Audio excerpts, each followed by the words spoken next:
എല്ലാ ഉദ്യോഗാർത്ഥികൾക്കും പുതിയൊരു ക്ലാസ്സിലേക്ക് സ്വാഗതം.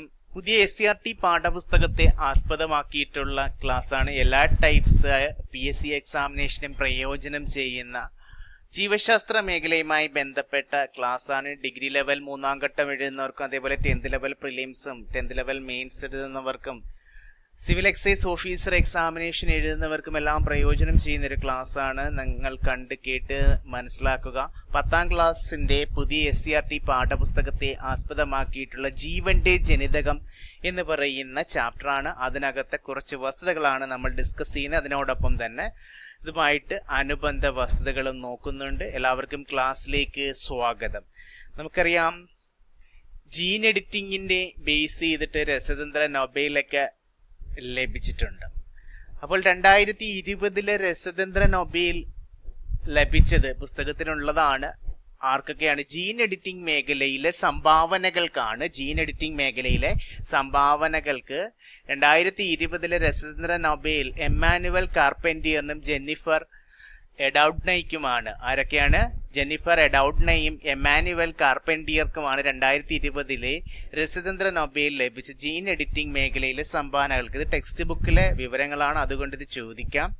DNA ജീനുകളിൽ അഭിലഷണീയമായ മാറ്റം വരുത്തുന്ന ജീൻ എഡിറ്റിംഗ് പ്രക്രിയയ്ക്ക് അതിനെയാണ് CRISPR-Cas9 എന്ന് പറയുന്നത്. ഈ CRISPR-Cas9 എന്ന സാങ്കേതിക വിദ്യ കണ്ടെത്തിയതിനാണ് ജെന്നിഫർ ഡൌഡ്നയ്ക്കും എമ്മാനുവൽ കാർപെൻറ്റിയറിനും 2020 രസതന്ത്ര നൊബേൽ ലഭിച്ച ജീൻ എഡിറ്റിംഗ് മേഖലയിലെ സംഭാവന. അതിൽ CRISPR-Cas എന്ന് പറയുന്ന സാങ്കേതിക വിദ്യ കണ്ടെത്തിയതിനാണ് പുരസ്കാരം ലഭിച്ചത്. 2020 രസതന്ത്ര നൊബേൽ ലഭിച്ചത് ജെന്നിഫർ ഡൌഡ്നയും എമ്മാനുവൽ കാർപെൻറ്റിയറാണ്. അപ്പോൾ ഈ CRISPR-Cas9 എന്ന് പറയുന്ന സാങ്കേതിക വിദ്യ ജനിതക രോഗ ചികിത്സയിലും ക്യാൻസർ ചികിത്സയിലും ഒക്കെ വിപ്ലവകരമായിട്ടുള്ള പുരോഗതി ഉണ്ടാകുമെന്നാണ് പ്രതീക്ഷിക്കുന്നത്. കീടങ്ങളെയും രോഗങ്ങളെയും പ്രതിരോധിക്കുന്ന വിളകൾ വികസിപ്പിക്കാനൊക്കെ ഉപയോഗിക്കുന്ന ഒന്നുകൂടിയാണ് ഈ CRISPR-Cas9 എന്ന് പറയുന്ന സാങ്കേതിക വിദ്യ. ഓക്കെ അല്ലേ? 2025 നൊബേൽ സമ്മാനത്തെ കുറിച്ചൊക്കെ നമ്മൾ ഡിസ്കസ് ചെയ്തിട്ടുണ്ട്. നമുക്കറിയാം, 2025 രസതന്ത്രത്തിന് നൊബേൽ സമ്മാനം ലഭിച്ചത് 3 പേർക്കാണെന്നറിയാം അല്ലേ? ഓർഗാനിക് ഫ്രെയിം വർക്കുകളുടെ വികസനത്തിനാണ്. മെറ്റൽ ഓർഗാനിക് ഫ്രെയിം വർക്കുകളുടെ വികസനത്തിനാണ്, മെറ്റൽ ഓർഗാനിക് ഫ്രെയിം വർക്കിന്റെ ഡെവലപ്മെന്റിനാണ് Susumu Kitagawa, Richard Robson, Omar M Yaghi എന്നിവർക്കാണ് ലഭിച്ചതെന്ന് നിങ്ങൾക്കറിയാം. ആർക്കൊക്കെയാണ്? Susumu Kitagawa, Richard Robson, Omar M Yaghi. ഈ 3 പേർക്കാണ് മെറ്റൽ ഓർഗാനിക് ഫ്രെയിം വർക്കുകളുടെ വികസനത്തിനാണ് 2025 രസതന്ത്രത്തിനുള്ള നൊബേൽ ലഭിച്ചത്. വാതകങ്ങളെയും തന്മാത്രകളെയും എന്ത് ചെയ്യാനും സൂക്ഷിക്കാനും ആവശ്യാനുസരണം ഉപയോഗിക്കാനും കഴിയുന്ന നാനോസ്കോപ്പിക് ചട്ടക്കൂടുകൾ വികസിപ്പിച്ചതിനാണ് 2025 മെറ്റൽ ഓർഗാനിക് ഫ്രെയിം വർക്കുകളുടെ വികസനത്തിന് സുസുമോ കിറ്റഗാവയ്ക്കും Richard Robson, Omar M യാഗിക്കും രസതന്ത്ര Nobel ലഭിച്ച. സുസുമോ കിറ്റഗാവ ജപ്പാനിലെ ക്യോട്ടോ സർവകലാശാലയിലെ പ്രൊഫസറാണ്. റിച്ചാർഡ് റോബ്സൺ ഓസ്ട്രേലിയയിലെ മെൽബൺ സർവകലാശാലയിലെ പ്രൊഫസറും അതേപോലെ ഓമർ എം യാഗി അമേരിക്കയിലെ ബെർക്ലിയിലുള്ള കാലിഫോർണിയ സർവകലാശാലയിലെ പ്രൊഫസറാണ്. ഇവിടെ കണ്ടെത്തലിന്റെ പ്രാധാന്യം എന്ന് പറയുന്ന മോളിക്കുലാർ ഡിസൈൻ, അതായത് ലോഹ അയോണുകളെയും കാർബൺ അധിഷ്ഠിത ഓർഗാനിക് തന്മാത്രകളെയും പരസ്പരം ബന്ധിപ്പിച്ച് വലിയ സുഷിരങ്ങളുള്ള പുതിയ തരം പരലുകൾ നിർമ്മിക്കുന്നതിൽ ഇവർ വലിയ സംഭാവന ചെയ്തു. അതുപോലെ തന്നെ പരിസ്ഥിതി സൗഹൃദമായ പല രാസപ്രവർത്തനങ്ങൾക്കും ഉപയോഗിക്കാൻ കഴിയുന്ന രീതിയിലുള്ള ചട്ടക്കൂടുകളാണ് ഇവർ വികസിപ്പിച്ചെടുത്തത്. മെറ്റൽ ഓർഗാനിക് ഫ്രെയിം വർക്കുകൾ എന്ന് പറയുന്നത്. ആരൊക്കെയാണ്? Omar M Yaghi, Richard Robson, Susumu Kitagawa. അവർക്കാണ് 2025 രസതന്ത്ര നൊബേൽ ലഭിച്ചത്. ഓക്കെ അല്ലേ? അപ്പോൾ നമുക്ക് ഈ DNA കുറിച്ച് പഠിക്കണം. നമ്മൾ പഠിച്ചിട്ടുണ്ട്. എന്താണ് DNA എന്നൊക്കെ അറിയാം അല്ലേ? DNA എന്ന് പറഞ്ഞു കഴിഞ്ഞാൽ എന്താണെന്നറിയാം. കോശത്തിലെ ന്യൂക്ലിയസിനെ കുറിച്ചറിയാം. ആ ന്യൂക്ലിയസിലെ ക്രോമസോമിൽ അറിയാം. ഈ ക്രോമസോമിലാണ് DNA കാണപ്പെടുന്നതെന്നറിയാം. DNA കാണപ്പെടുന്നതെന്നല്ലേ അല്ലേ? അറിയാം. അപ്പം deoxy റൈബോ nucleic acid deoxy റൈബോ nucleic acid എന്ന് പറയുന്ന DNA എല്ലാ ജീവജാലങ്ങളുടെയും വളർച്ച, വികാസം, പ്രവർത്തനം എന്നിവയ്ക്കുള്ള ജനിതക നിർദ്ദേശങ്ങൾ അടങ്ങിയിരിക്കുന്ന ഒരു തന്മാത്രയാണ് ഡിയോക്സി റൈബോ ന്യൂക്ലിക് ആസിഡ് എന്ന DNA. എല്ലാ ജീവജാലങ്ങളുടെയും വളർച്ച, വികാസം, പ്രവർത്തനം എന്നിവയ്ക്കുള്ള ജനിതക നിർദ്ദേശങ്ങൾ അടങ്ങിയിരിക്കുന്ന തന്മാത്രയാണ്. കോശത്തിനുള്ളിലാണ് DNA കാണപ്പെടുന്നത് അല്ലെ. മാതാപിതാക്കളിൽ നിന്ന് കുട്ടികളിലേക്ക് പാരമ്പര്യ സ്വഭാവങ്ങൾ കൈമാറുന്നത് DNA വഴിയാണെന്ന് നിങ്ങൾക്കറിയാം. അപ്പോൾ ഈ DNAയുടെ സ്ട്രക്ചറാണ് നിങ്ങൾക്ക് ഇവിടെ ചിത്രത്തിൽ കാണാൻ സാധിക്കുന്നത്. ഡബിൾ ഹെലിക്സ് ആണ്. ഒരുപക്ഷെ ചോദിക്കാൻ, ഡബിൾ ഹെലിക്സ് സ്ട്രക്ചറാണ് DNA. 2 ഇഴകൾ പിരിഞ്ഞു കിടക്കുന്ന ഗോവണി പോലെയുള്ള ഘടന. 2 ഇഴകൾ പിരിഞ്ഞു കിടക്കുന്ന ഗോവണി പോലെയുള്ള ഘടനയാണ് DNAക്കുള്ളത്.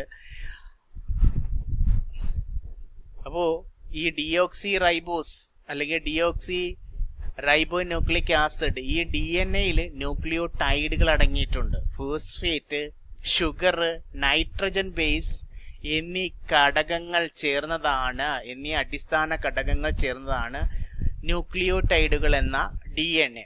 അപ്പോൾ ഫോസ്ഫേറ്റ്, ഷുഗർ, അതുപോലെ തന്നെ നൈട്രജൻ ബേസുകളുണ്ട് അല്ലേ. പ്രധാനമായും 4 നൈട്രജൻ ബേസുകളാണ് DNA ഉള്ളത്. അറിഞ്ഞിരിക്കണം, എക്സാമിന് ചോദിക്കും. ATCG എന്ന് നിങ്ങൾ കേട്ടിട്ടുണ്ടോ? Adenine, thymine, cytosine, guanine. കേട്ടിട്ടില്ലേ? Adenine, thymine, cytosine, guanine. അപ്പോൾ നൈട്രജൻ ബേസുകള് പ്രധാനമായിട്ടും 4 നൈട്രജൻ ബേസുകളാണ് DNAയിൽ അടങ്ങിയിരിക്കുന്നത്. Adenine, thymine, cytosine, guanine, ATCG. അതുപോലെ തന്നെ ഇവയുടെ ബോണ്ടിങ് പലപ്പോഴും അല്ലെങ്കിൽ എല്ലായ്പ്പോഴും A തന്മാത്ര Tയുമായും C തന്മാത്ര Gയുമായും മാത്രമേ ജോഡിയാവാറുള്ളൂ. അതായത് അതിനെ ബേസ് പെയറിംഗ് എന്നാണ്. അതിനെക്കുറിച്ച് നമുക്ക് പിന്നീട് പഠിക്കാം. അപ്പോൾ ഈ DNAയുടെ പ്രധാന ധർമ്മങ്ങൾ എന്തൊക്കെയാണ്? ഫങ്ഷൻസ്. ജീവന്റെ കോഡ് സൂക്ഷിച്ചിരിക്കുന്നത് എവിടെയാണ്? അതായത് ജനിതക വിവര ശേഖരണം നമ്മൾ നടത്തുന്നത് ഈ ഡിയോക്സി റൈബോ ന്യൂക്ലിക് ആസിഡിൽ നിന്നാണ്. അതുപോലെ തന്നെ കോശവിഭജന സമയത്ത്, കോശം വിഭജിക്കുമ്പോൾ DNA സ്വന്തമായി അതിന്റെ പുതിയ പകർപ്പുകളൊക്കെ ഉണ്ടാക്കാറുണ്ട്. അതുപോലെ ഇമ്പോർട്ടൻ്റ് ആയിട്ടുള്ള ഒന്നാണ്, ശരീരത്തിന് ആവശ്യമായ പ്രോട്ടീനുകൾ നൽകാനായിട്ട് RNAക്ക് നിർദ്ദേശം നൽകുന്നതും ആരാണ്? DNA ആണ്. പ്രോട്ടീൻ നിർമ്മാണത്തിന് വേണ്ടിയിട്ടുള്ള നിർദ്ദേശം RNAക്ക് നൽകുന്നതും DNA ആണ്. ഈ DNA നമുക്കറിയാം ഫോറൻസിക് സയൻസിൽ ഉപയോഗിക്കാറുണ്ട് അല്ലേ.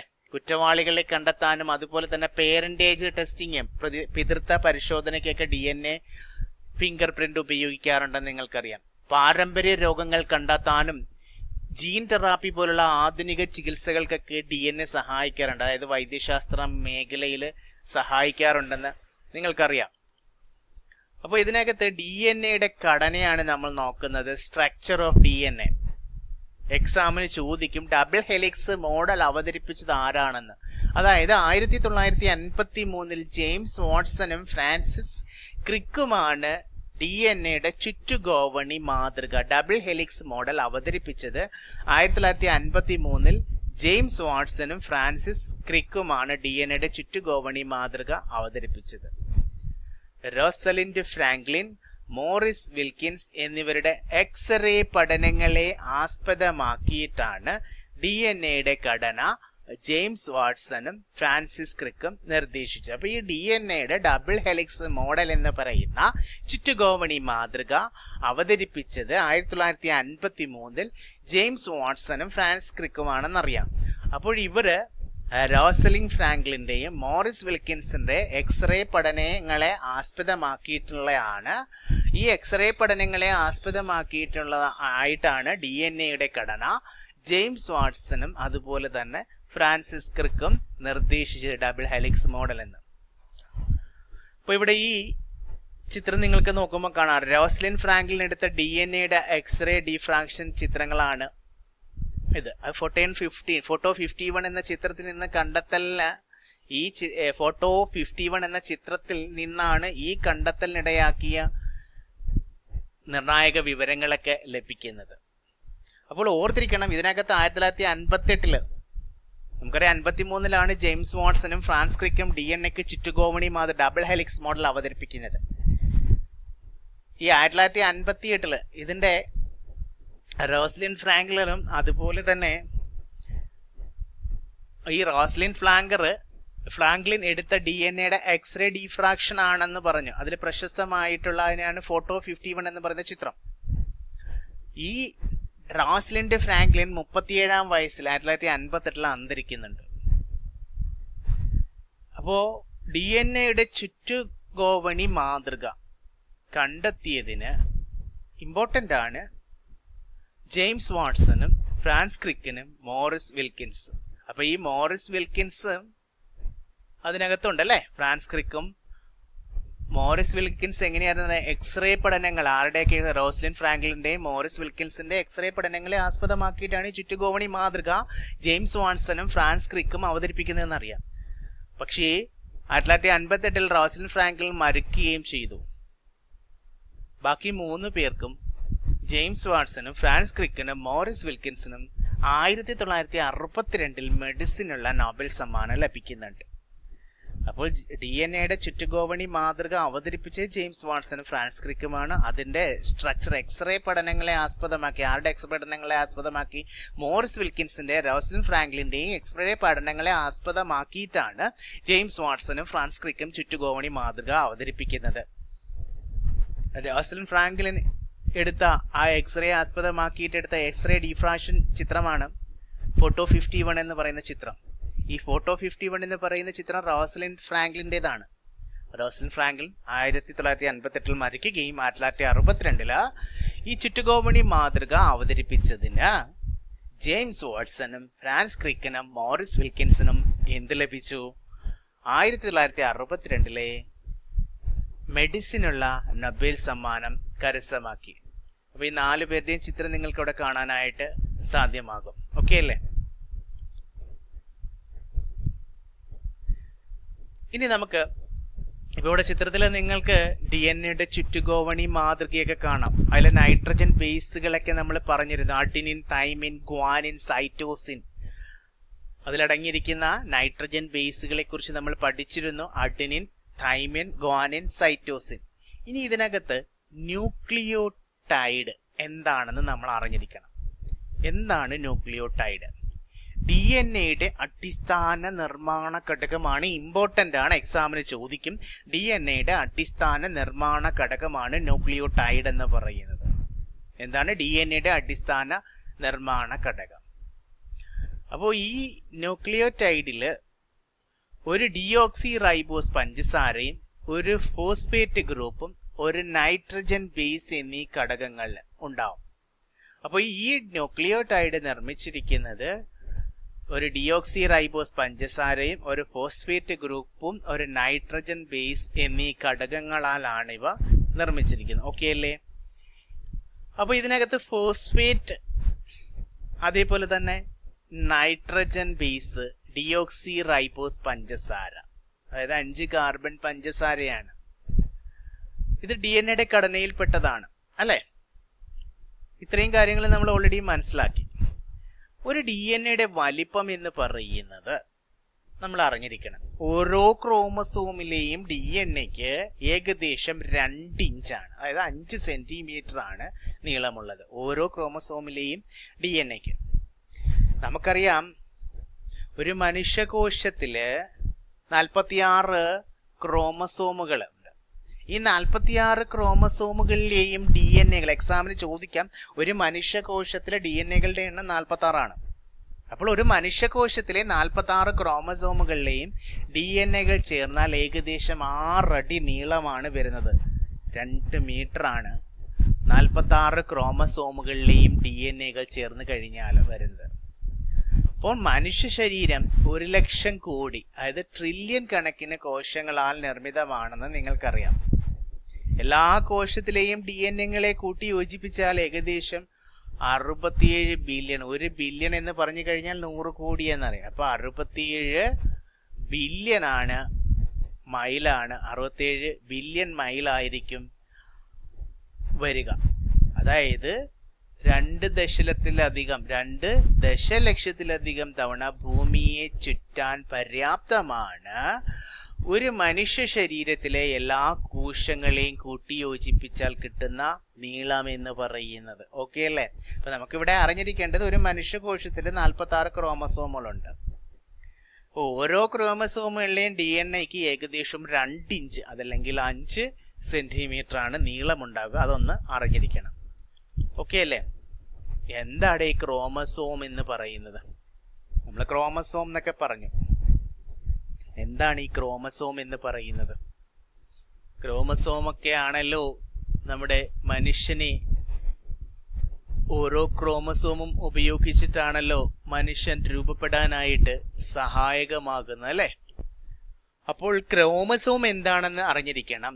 കോശങ്ങൾക്കുള്ളിൽ DNA വളരെ കൃത്യമായി ചുരുട്ടി ക്രമീകരിച്ച് വെച്ചിരിക്കുന്ന നൂൽ പോലെയുള്ള ഘടനയാണ് ക്രോമസോം എന്ന് പറയുന്നത്. എന്താണ് ക്രോമസോം? കോശങ്ങൾക്കുള്ളിൽ DNA വളരെ കൃത്യമായി ചുരുട്ടി ക്രമീകരിച്ച് വെച്ചിരിക്കുന്ന നൂൽ പോലെയുള്ള ഘടനയാണ് ക്രോമസോം. അപ്പൊ ക്രോമസോം എന്ന് പറഞ്ഞു കഴിഞ്ഞാൽ കോശങ്ങൾക്കുള്ളിൽ DNA വളരെ കൃത്യമായി ചുരുട്ടി ക്രമീകരിച്ച് വെച്ചിരിക്കുന്ന നൂൽ പോലെയുള്ള ഘടനയാണ്. നമുക്കറിയാം, ജീവജാലങ്ങളുടെ വളർച്ചയ്ക്കും നിലനിൽപ്പിനും ആവശ്യമായ എല്ലാ ജനിതക വിവരങ്ങളും ജനിതക കോഡുകളായി സൂക്ഷിച്ചിരിക്കുന്നത് ഈ ക്രോമസോമുകളിലാണ്. എന്താണ്? ജീവജാലങ്ങളുടെ വളർച്ചയ്ക്കും നിലനിൽപ്പിനും ആവശ്യമായ എല്ലാ ജനിതക വിവരങ്ങളും ജനിതക കോഡുകളായി സൂക്ഷിച്ചിരിക്കുന്നത് എവിടെയാണ്? ക്രോമസോമുകളിലാണ്. നമുക്കറിയാം, ഇവയുടെ ക്രോമസോമുകളുടെ ഘടനയില് DNA-യും പ്രോട്ടീനും, അതായത് DNA തന്മാത്രകള് ഹിസ്റ്റോൺ എന്ന പ്രോട്ടീനുകൾക്ക് ചുറ്റും ദൃഢമായി ചുറ്റിപ്പിണഞ്ഞാണ് ക്രോമസോം ഉണ്ടാകുന്നത്. ഇവിടെ പറയുന്നുണ്ട്, DNA തന്മാത്രകൾ ഹിസ്റ്റോൺ എന്ന പ്രോട്ടീനുകൾക്ക് ചുറ്റും ദൃഢമായി ചുറ്റിപ്പിണഞ്ഞാണ് എന്തുണ്ടാകുന്ന ക്രോമസോം. DNA-യും ഹിസ്റ്റോണുകൾ എന്ന പ്രോട്ടീനുകളുമാണ് മുഖ്യമായും എവിടെയുള്ളത്? ക്രോമസോമിലുള്ളത്. 8 ഹിസ്റ്റോണുകൾ ഒന്നിച്ച് ചേർന്നാണ് ഒരു ഹിസ്റ്റോൺ ഒക്ടാമർ. കേൾക്കുമ്പോൾ അറിയാലോ, 8 ഹിസ്റ്റോണുകൾ ഒന്നിച്ചു ചേർന്നിട്ടാണ് ഒരു ഹിസ്റ്റോൺ ഒക്ടാമർ രൂപപ്പെടുന്നത്. അങ്ങനെ ഈ ഒക്ടാമറിനെയാണ് DNA-യുടെ ഇഴകൾ എന്ത് ചെയ്ത്, ഇഴകൾ വലയം ചെയ്ത് ന്യൂക്ലിയോസോം എന്ന ഘടന ഉണ്ടാക്കുന്നത്. അപ്പൊ ഈ ന്യൂക്ലിയോസോം എന്ന ഘടന ഉണ്ടാക്കുന്നത് ഈ ഹിസ്റ്റോൺ ഒക്ടാമർ ആണ്. DNA ഇഴകളെ വലയം ചെയ്തിട്ടാണ് ന്യൂക്ലിയോസോം എന്ന ഘടന ആരുണ്ടാക്കുന്ന? ഹിസ്റ്റോൺ ഒക്ടാമർ ഉണ്ടാക്കുന്നത്. അപ്പൊ DNA-യും ഹിസ്റ്റോണുകൾ എന്ന പ്രോട്ടീനുകളുമാണ് മുഖ്യമായും ക്രോമസോമുകളിൽ ഉള്ളതെന്നറിയാം. ആ ക്രോമസോമുകളിൽ ഇഴകൾ വലയം ചെയ്ത് ന്യൂക്ലിയോസോം എന്ന ഘടന ഉണ്ടാക്കുന്നത് ഹിസ്റ്റോൺ ഒക്ടാമർ ആണ്. മനസ്സിലായല്ലോ?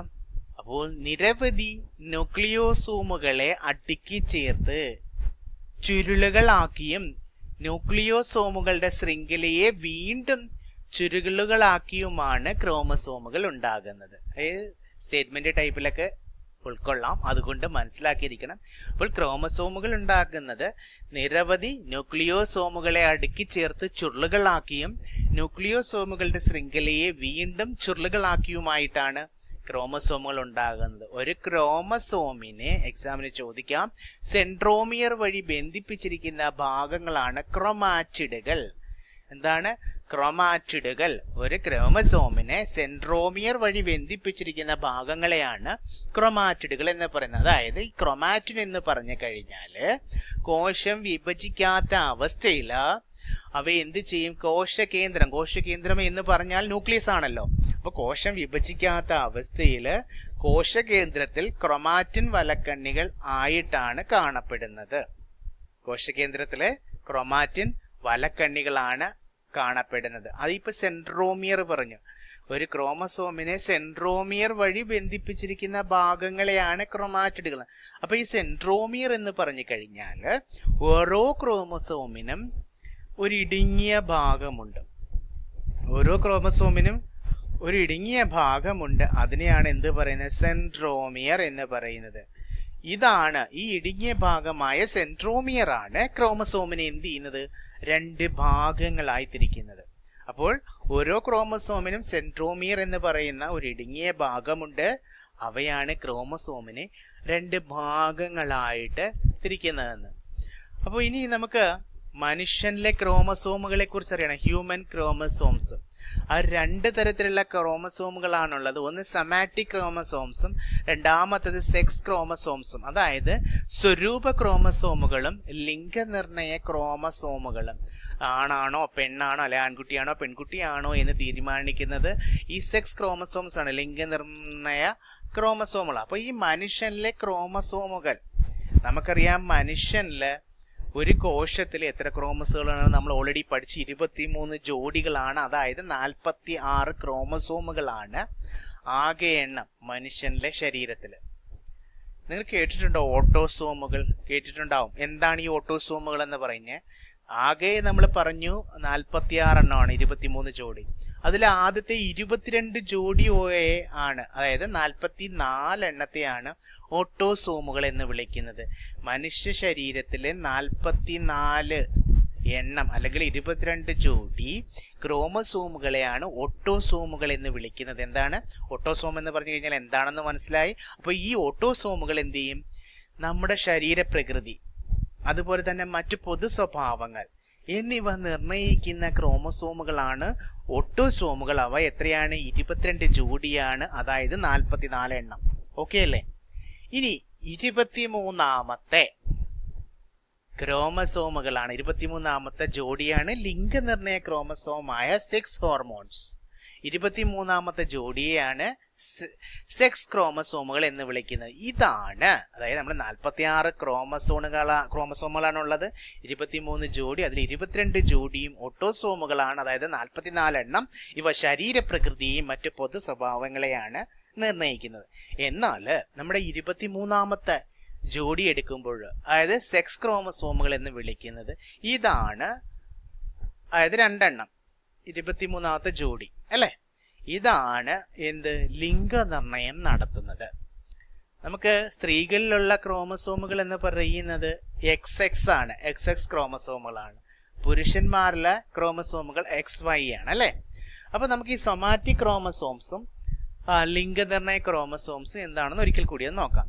അപ്പൊ ശരീര സവിശേഷതകളെ നിയന്ത്രിക്കുന്ന ക്രോമസോമുകളാണ് സൊമാറ്റിക് ക്രോമസോമുകൾ, അതായത് നമ്മൾ ഓട്ടോസോംസ് എന്ന് വിളിച്ച സൊമാറ്റിക് ക്രോമസോമുകൾ. ഇവ 22 ജോഡി. ഇങ്ങനെയും ചോദിക്കാം, ഓട്ടോസോംസ് എന്ന് ചോദിക്കാം, അല്ലെ സ്വരൂപ ക്രോമസോമുകൾ എന്ന് ചോദിച്ചു കഴിഞ്ഞാൽ ഒന്നാണ്. ഓക്കെ, സൊമാറ്റിക് ക്രോമസോംസ് അല്ലെങ്കിൽ സ്വരൂപ ക്രോമസോം അതല്ലെങ്കിൽ ഓട്ടോസോംസ് എന്നൊക്കെ പറഞ്ഞു കഴിഞ്ഞാൽ ഒന്നാണ്. ഇവ ശരീര സവിശേഷതകളെ നിയന്ത്രിക്കുന്ന ക്രോമസോമുകളാണ്. 22 ജോഡി സ്വരൂപ ക്രോമസോമുകളാണ് ഉള്ളത്. ഒരുപോലെയുള്ള 2 ക്രോമസോമുകൾ ചേർന്നതാണ് സമരൂപ ക്രോമസോം. ഹോമോലോഗസ് ക്രോമസോം എന്ന് പറഞ്ഞു കഴിഞ്ഞാൽ ഒരുപോലെയുള്ള 2 ക്രോമസോമുകൾ ചേർന്നതാണ്. ഇവയിൽ ഒന്ന് മാതാവിൽ നിന്നും മറ്റൊന്ന് പിതാവിൽ നിന്നും ആയിരിക്കും ലഭിക്കുന്നത്. എന്നാൽ ലിംഗനിർണയ ക്രോമസോമുകൾ നമ്മൾ പറഞ്ഞു 23ാമത്തെ ജോഡി, അതായത് 2 എണ്ണം എന്ന് പറയുന്നത്. ലിംഗനിർണയത്തിന് കാരണമാക്കുന്ന ക്രോമസോമുകൾ 2 തരത്തിലാണുള്ളത്. ഒന്ന് X ക്രോമസോമും Y ക്രോമസോമും. Y chromosome X ക്രോമസോമുകളെ അപേക്ഷിച്ച് ഇമ്പോർട്ടന്റ് ആണ്. Y ക്രോമസോം X ക്രോമസോമുകളെ അപേക്ഷിച്ച് വളരെ ചെറുതാണ്. Y ക്രോമസോമിലെ SRY ജീനാണ്, Y ക്രോമസോമിലെ SRY എന്ന് ഓർത്തിരുന്നാൽ മതി.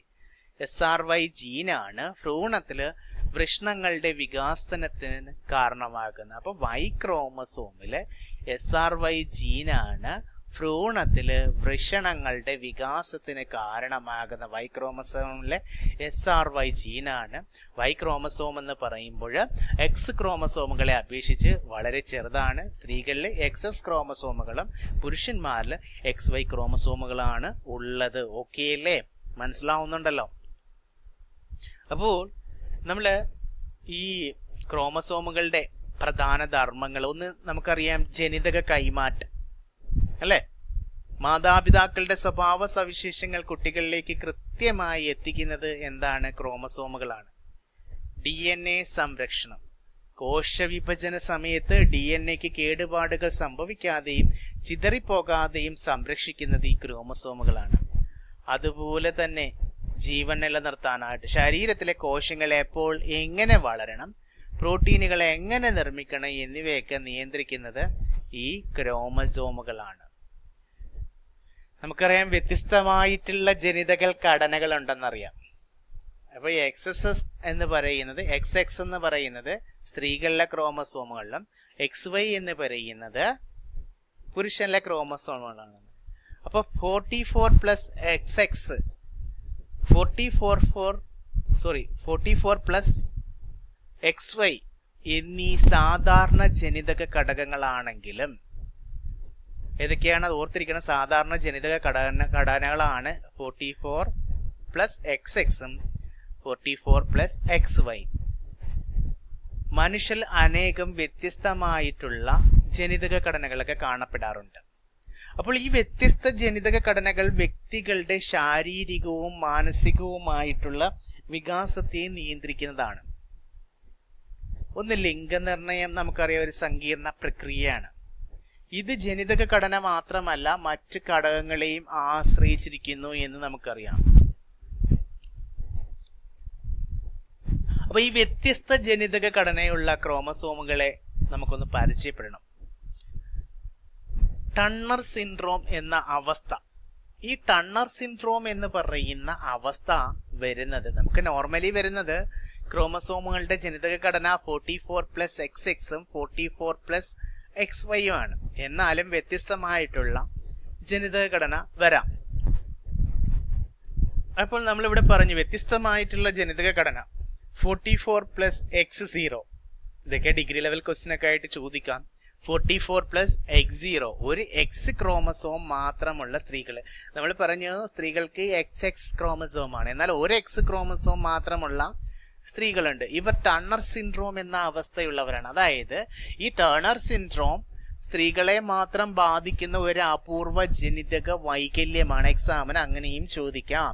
സ്ത്രീകളെ മാത്രം ബാധിക്കുന്ന അപൂർവ ജനിതക വൈകല്യത്തിന് ഉദാഹരണമാണ് ടണ്ണർ സിൻഡ്രോം എന്ന് പറയുന്നത്. കേട്ടിട്ടുണ്ടാവും. സ്ത്രീകളിൽ നമുക്കറിയാം 2 X ക്രോമസോമുകൾ കാണണമെന്ന്. എന്നാൽ ഒരു എക്സ് ക്രോമസോം ഭാഗികമായോ പൂർണ്ണമായോ ഇല്ലാതിരിക്കുന്ന അവസ്ഥയാണ് എന്ത് പറയുന്നത്, ടണ്ണർ സിൻഡ്രോം എന്ന് പറയുന്നത്. അതായത് ഒന്നുകിൽ ഇതിനെ 44 പ്ലസ് X0 എന്നോ അല്ലെങ്കിൽ 45, X എന്നോ എഴുതാറുണ്ട്. നമുക്കറിയാം സാധാരണയായി മനുഷ്യകോശങ്ങളിൽ 46 ക്രോമസോമുകളാണ് ഉണ്ടാകുന്നത്. എന്നാൽ ഈ ടണ്ണർ സിൻഡ്രോം ബാധിച്ച സ്ത്രീകളിൽ 45 ക്രോമസോമുകൾ മാത്രമേ ഉണ്ടാവുകയുള്ളൂ. ഓക്കെ, 45 ക്രോമസോമുകൾ മാത്രമേ ഉണ്ടാവുകയുള്ളൂ. ഇതിന്റെ കാരണങ്ങൾ എന്ന് പറയുന്നത് ഇത് മാതാപിതാക്കളിൽ നിന്ന് പാരമ്പര്യമായിട്ട് പകരുന്നതൊന്നുമല്ല.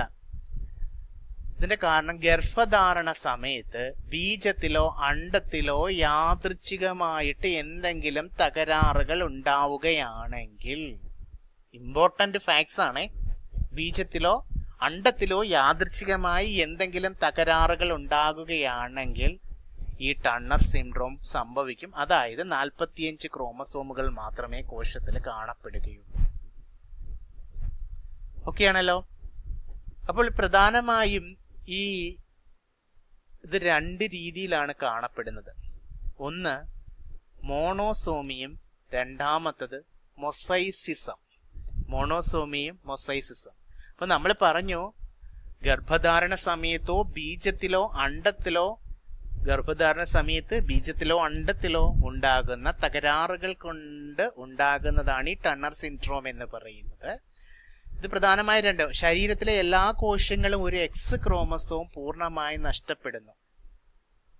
അതാണ് മോണോസോമി എന്ന് പറയുന്നത്. മൊസൈസിസം ഉണ്ട്. ചില കോശങ്ങൾ 2 X ക്രോമസോമുകൾ ഉണ്ടാകും. എന്നാൽ ചില കോശങ്ങൾ 46 ക്രോമസോമുകൾ ഉണ്ടെന്ന് പറഞ്ഞില്ലേ, അതിലെ ചില കോശങ്ങളിൽ എന്തുണ്ടാവില്ല, ഒരെണ്ണം കുറവായിരിക്കും. ചില കോശങ്ങൾ 2 X ക്രോമസോമുകൾ ഉണ്ടാകും, എന്നാൽ മറ്റു ചില കോശങ്ങളിൽ ഒരെണ്ണം കുറവായിരിക്കും. അതിനെ മൊസൈസിസം എന്ന് പറയും. അപ്പോൾ മോണോസോമി എന്ന് പറഞ്ഞാൽ ശരീരത്തിലെ എല്ലാ കോശങ്ങളിലും ഒരു എക്സ് ക്രോമസോം പൂർണ്ണമായി നഷ്ടപ്പെടുന്ന അവസ്ഥയാണ് മോണോസോമി. അപ്പോൾ ഈ ടർണർ സിൻഡ്രോമിന്റെ ലക്ഷണങ്ങൾ എല്ലാ വ്യക്തികൾക്കും ഒരേപോലെയല്ല, വ്യക്തികൾക്കനുസരിച്ച് വ്യത്യാസപ്പെടാം. സാധാരണ പൊക്കക്കുറവ് നിങ്ങൾ കണ്ടിട്ടുണ്ടാവും ചില ആളുകളിൽ. ഈ അവസ്ഥയുള്ള കുട്ടികൾക്ക് സാധാരണ കുട്ടികളെ അപേക്ഷിച്ച് ഉയരക്കുറവാണ് ടർണർ സിൻഡ്രോം. അതുപോലെ തന്നെ ഇവരുടെ ഓവറീസ്, അണ്ഡാശയങ്ങൾ അവികസിത അണ്ഡാശയമായിരിക്കും, ശരിയായി വളരത്തില്ല. ഇവ ശരിയായി വളരാത്തതിനാൽ സ്വാഭാവികമായി പ്രായപൂർത്തിയാകാനോ ആർത്തവം ഉണ്ടാകാനോ ഒക്കെ ബുദ്ധിമുട്ടൊക്കെ ഈ ടർണർ സിൻഡ്രോം ബാധിച്ച വ്യക്തികൾക്കുണ്ടാവും. അതേപോലെ മിക്ക സ്ത്രീകൾക്കും സ്വാഭാവികമായ രീതിയിൽ ഗർഭം ധരിക്കാൻ സാധിക്കില്ല, വന്ധ്യത കൂടുതലായിരിക്കും. ഇവരുടെ ശാരീരിക പ്രത്യേകതകൾ, ഈ ടർണർ സിൻഡ്രോം ബാധിച്ചവരുടെ ശാരീരിക പ്രത്യേകതകൾ, കഴുത്തിന്റെ ഭാഗത്ത് എന്ത് ചെയ്യും, അധികമായി ചർമ്മം മടങ്ങി വീതി കൂടി കാണപ്പെടും. അതുപോലെ തന്നെ കൈകളിലും കാലുകളിലും ജനന സമയത്തുണ്ടാകുന്ന നീര്, നെഞ്ച് വീതി കൂടിയതും സ്തനങ്ങൾ തമ്മിൽ അകലം കൂടിയതും ഒക്കെ ആയിരിക്കും. ചെവികൾ സാധാരണയിലും താഴെയായി സ്ഥിതി ചെയ്യും. മറ്റ് ആരോഗ്യ പ്രശ്നങ്ങൾ ചിലപ്പോൾ ഹൃദയ വൈകല്യങ്ങൾ, അതായത് പ്രത്യേകിച്ച് ഹൃദയത്തിലെ അയോർട്ടയിലെ തകരാറ്, വൃക്കരോഗങ്ങൾ, കേൾവിക്കുറവ്, തൈറോയിഡ് പ്രശ്നങ്ങൾ എന്നിവയൊക്കെ വരാനായിട്ട് സാധ്യതയുണ്ട്. ഓക്കെ അല്ലേ? അതുപോലെ തന്നെ നമുക്ക് രോഗനിർണയമൊക്കെ നടത്താൻ പറ്റും. ഗർഭകാലത്ത് നടത്തുന്ന സ്കാനിങ്ങിലൂടെയും അമ്നിയോസൈന്റിസ് പരിശോധനകൾ വഴിയൊക്കെ രോഗനിർണയമൊക്കെ നടത്താം. അപ്പോൾ ടർണർ സിൻഡ്രോം എന്താണെന്ന് മനസ്സിലാക്കി. അപ്പോൾ വ്യത്യസ്തമായ ജനിതക ഘടനയാണ് ഈ ടർണർ സിൻഡ്രോം. അടുത്തതാണ് XXX സിൻഡ്രോം. നിങ്ങൾ കേട്ടിട്ടുണ്ടോ ഇതൊക്കെ? പുതിയ പാഠപുസ്തകത്തിൽ ഇങ്ങനെയൊക്കെയുണ്ട്. അപ്പോൾ ഇതൊക്കെ മനസ്സിലാക്കണം, എക്സാമിന് ചോദിക്കാം. അപ്പോൾ ഈ XXX സിൻഡ്രോം എന്ന് പറഞ്ഞു കഴിഞ്ഞാൽ 44+, നമുക്കറിയാം 46 ക്രോമസോമുകളാണ്, അതായത് 23 ജോഡി ക്രോമസോമുകൾ. അപ്പോൾ ഈ 44+ XXX 3 X ക്രോമസോമുകളുള്ള സ്ത്രീകൾ, 3 X ക്രോമസോമുകൾ, സ്ത്രീകളിലാണല്ലോ X ക്രോമസോമുകളിലുള്ളത്. അപ്പോൾ 3 X ക്രോമസോമുകളുള്ള സ്ത്രീകൾ, ഇവരാണ് XXX സിൻഡ്രോം എന്ന അവസ്ഥയുള്ളത്. ഇതിനെ മറ്റൊരു പേരിലും അറിയപ്പെടും ട്രൈസോമി എക്സ്. എന്ന് ഏകദേശം 1000 പെൺകുട്ടികൾ ഒരാൾക്ക് ഈ അവസ്ഥ ഉണ്ടാകാമെന്ന് വ്യക്തമാകുന്നു. അപ്പോൾ ഈ XXX സിൻഡ്രോമില് ഇതുണ്ടാവാനുള്ള കാരണങ്ങൾ അണ്ടോത്പാദന സമയത്തോ അതുപോലെ തന്നെ ബീജസങ്കലന സമയത്തോ കോശവിഭജനത്തിലുണ്ടാകുന്ന തികച്ചും യാദൃച്ഛികമായിട്ടുള്ള ഒരു പിഴവാണ് കുഞ്ഞിന് അധികമായിട്ട് ഈ ഒരു ക്രോമസോം ലഭിക്കുന്നതിന് കാരണമാകുന്നത്. നമുക്കറിയാം, ഇതിനെ മൊസൈസിസം എന്ന് പറയും. ചിലരിൽ ശരീരത്തിലെ ചില കോശങ്ങളിൽ മാത്രം എന്ത് ചെയ്യും, XXX എന്ന അവസ്ഥയും മറ്റു കോശങ്ങൾ നോർമൽ പോലെ XX എന്ന അവസ്ഥയും കാണപ്പെടും. അപ്പോൾ ഈ XXX സിൻഡ്രോം ഉള്ള കുട്ടികളിൽ, നമ്മൾ ടർണർ സിൻഡ്രോമിൽ ഉയരം കുറവായിരിക്കും എന്ന് പറഞ്ഞു അല്ലേ, എന്നാൽ XXX സിൻഡ്രോം ഉള്ള പല കുട്ടികളും സാധാരണ കുട്ടികളെ പോലെ വളരാറുണ്ട്. എന്നാലും ചിലരിൽ ശരാശരിയിലും കൂടുതൽ ഉയരം. അതുപോലെ തന്നെ അവരുടെ ഡെവലപ്മെന്റൽ ഡിലേസ് ഉണ്ടാവും. അതായത് മോട്ടോർ സ്കിൽസ് ഡിലേ ഒക്കെ ഉണ്ടല്ലോ. അതുപോലെ പഠന വൈകല്യങ്ങളൊക്കെ ഉണ്ടാവും. അതുപോലെ പേശികളുടെ ബലക്കുറവൊക്കെ ഉണ്ടാവും.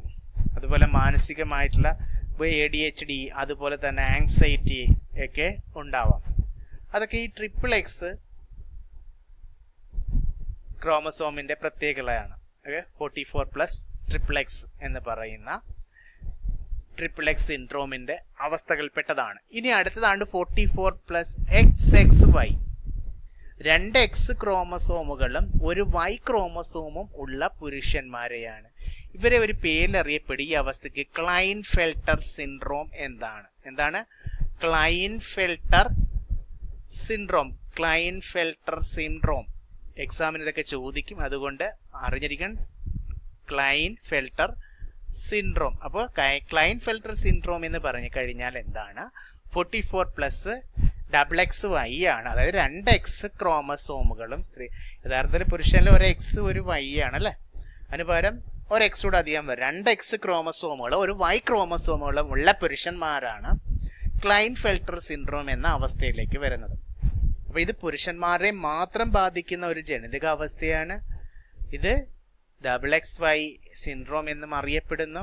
സാധാരണ നമുക്കറിയാം, ഒരു പുരുഷന് ഒരു X ക്രോമസോമോ ഒരു Y ക്രോമസോമോ ആണ്.